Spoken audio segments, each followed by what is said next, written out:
la profession est éprouvante physiquement et mentalement. Le système d'indemnisation demeure méconnu et complexe pour les avocats qui sont confrontés à un arrêt maladie. Bonjour à tous et bienvenue dans le podcast du jeune avocat, réalisé en partenariat par la Gazette du Palais et la FNUJA. Si l'avocat est indépendant, il n'est pas pour autant invincible. De quel filet de sécurité bénéficie-t-il pour protéger sa vie personnelle et professionnelle ? C'est ce que nous allons voir dans ce 18e épisode consacré à la protection sociale avec Julie Durand, vice-présidente de Paris de la FNUJA, référente de la commission protection sociale de la FNUJA et co-responsable de la commission sociale et protection sociale de l'UJA de Paris, et Tiffaine Rousselet, coprésidente de la commission protection sociale de la FNUJA, présidente d'honneur de l'UJA de Grenoble et administratrice UJA de la CNBF. Tiffaine, plantons déjà le décor pour commencer. Qui sont les différents acteurs de la prévoyance des avocats ?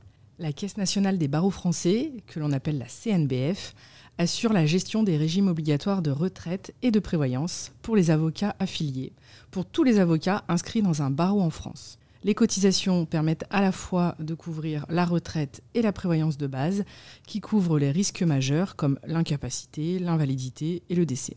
Les garanties de ce régime de prévoyance collective de base étant assez faibles par rapport aux revenus habituels des avocats, il est complété par un régime de prévoyance collective complémentaire que sont pour le barreau de Paris le régime AON et pour les autres barreaux un régime LPA qui est l'acronyme de la prévoyance des avocats.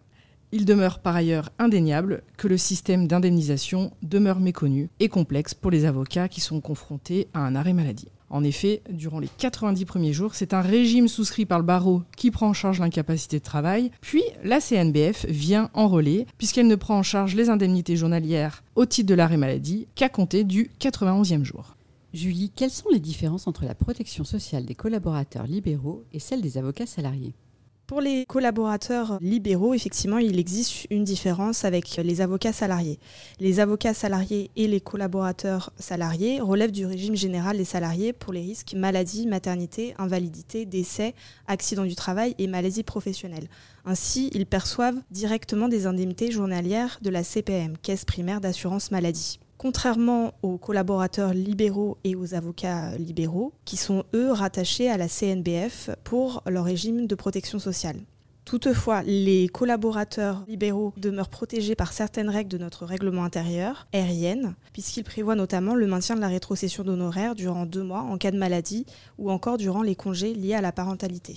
Tiffaine, ces régimes sont-ils obligatoires ? En effet, l'affiliation au régime de prévoyance collective de base de la CNBF est obligatoire et pour la prévoyance collective complémentaire, que ce soit AON ou la LPA, elle est également obligatoire puisque souscrite par les barreaux. Les garanties de ces régimes sont revues chaque année par l'Assemblée générale en ce qui concerne la CNBF ou par les ordres en ce qui concerne le régime complémentaire.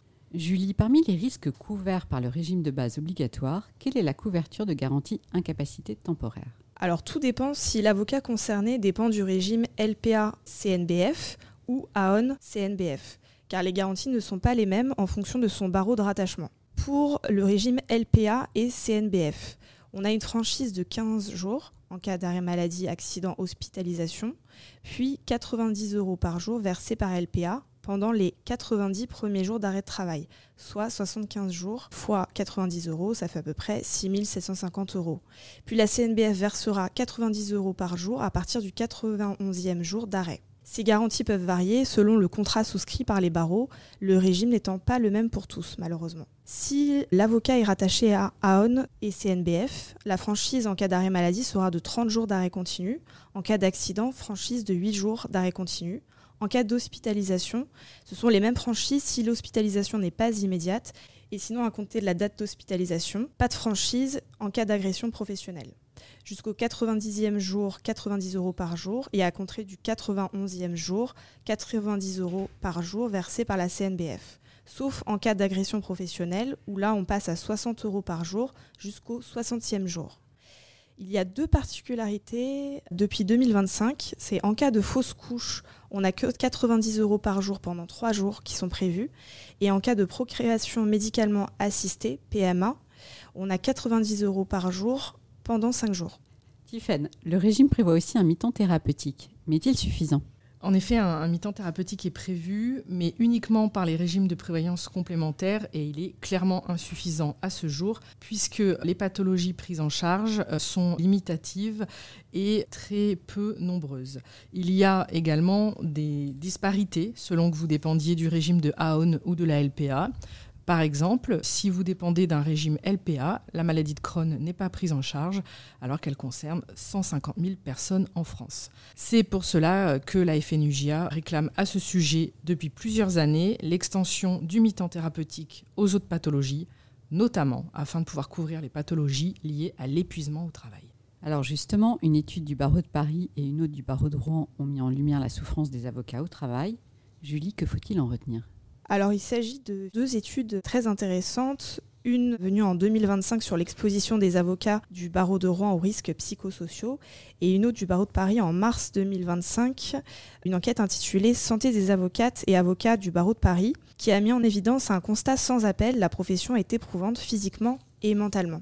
Parmi les chiffres très intéressants qu'on a pu relever, on a celui de 59% des avocats répondant ayant eu un arrêt de travail déclarent avoir continué à travailler.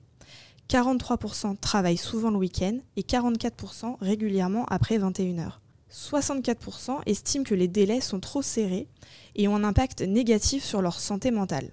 Phénomène accentué pour les femmes avocates, lié à la maternité, la santé féminine, la conciliation de la vie professionnelle et la vie personnelle. 53% des avocats se sentent souvent émotionnellement épuisés, particulièrement sur les moins de 30 ans. Ils sont 65% des avocats qui déclarent travailler entre 46 heures et 60 heures par semaine et 46% continuent de travailler lorsqu'ils sont malades. Seulement 35% consultent régulièrement un médecin généraliste pour leurs problèmes de santé. On a aussi fait le constat, notamment sur un rapport de 2017 sur l'avenir de la profession et du CNB de 2023 sur le bien-être de l'avocat vers un nouveau paradigme, qu'un avocat sur 3 quittait la profession avant 10 ans d'exercice et 30% des avocats quittaient la profession 20 ans avoir prêté serment. Conclusion, selon nous, l'avocate ou l'avocat ne prennent pas assez au sérieux le suivi de leur santé et de leur bien-être. Ils sont en souffrance et la profession perd en attractivité. Lors de son congrès annuel en mai 2025, la FNUJA a adopté une motion sur le sujet. Tiffen, en quoi consiste-t-elle ? Le bien-être des avocats n'a jamais été autant évoqué par les différents barreaux. Et la FNUJA a décidé d'en faire l'un de ses sujets les plus importants à l'occasion de son congrès de Bordeaux du 28 au 31 mai 2025.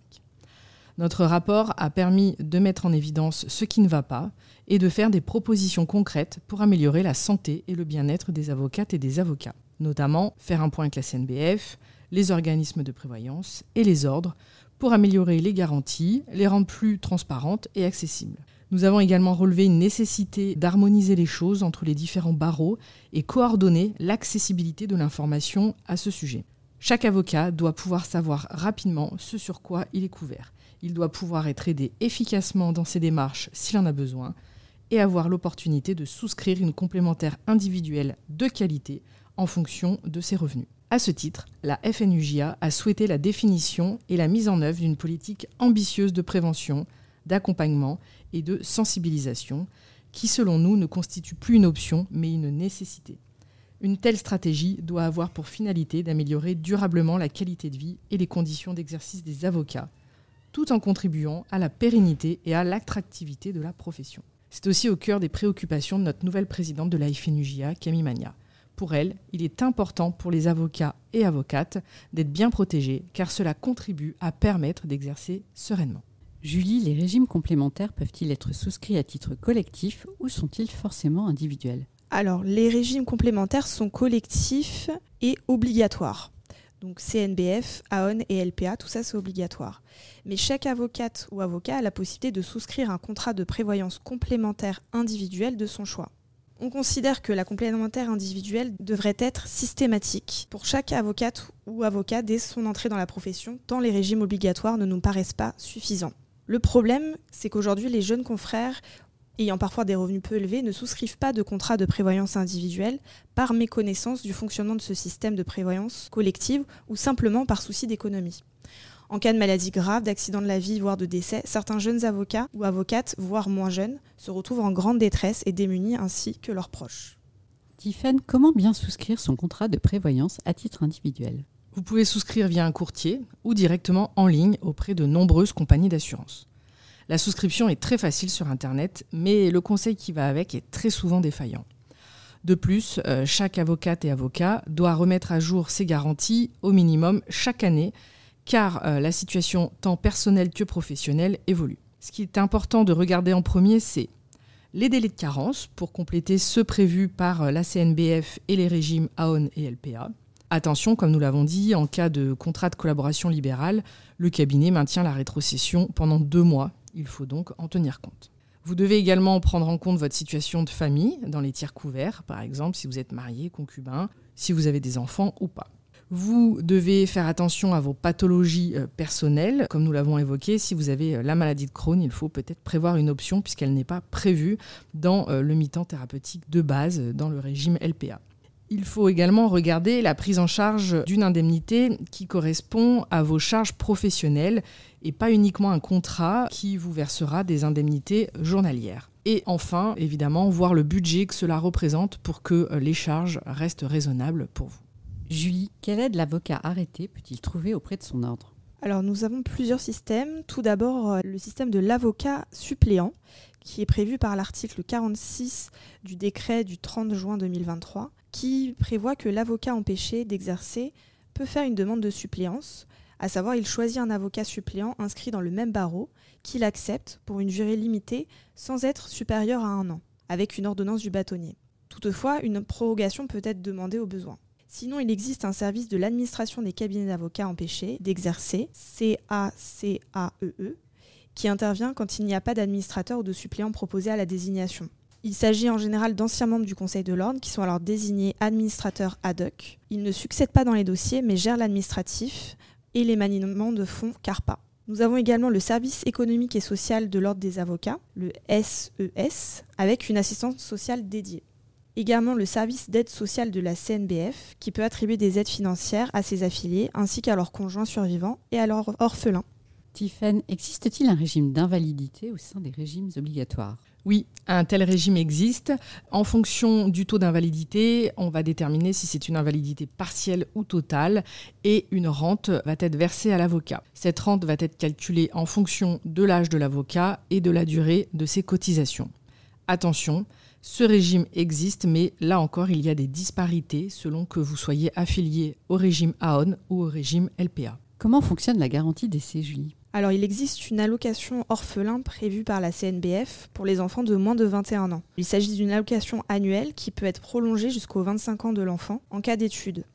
La CNBF peut également accorder un capital décès si l'avocat est en régime libéral et a au moins 3 mois d'ancienneté dans la profession.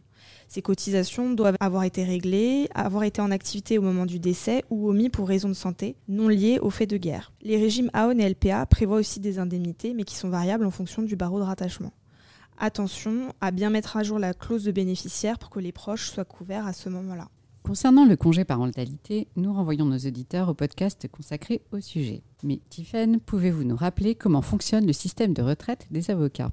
Premièrement, je rappelle que tous les avocats sont concernés. Il s'agit d'un régime obligatoire que vous exerciez en libéral ou en salarié.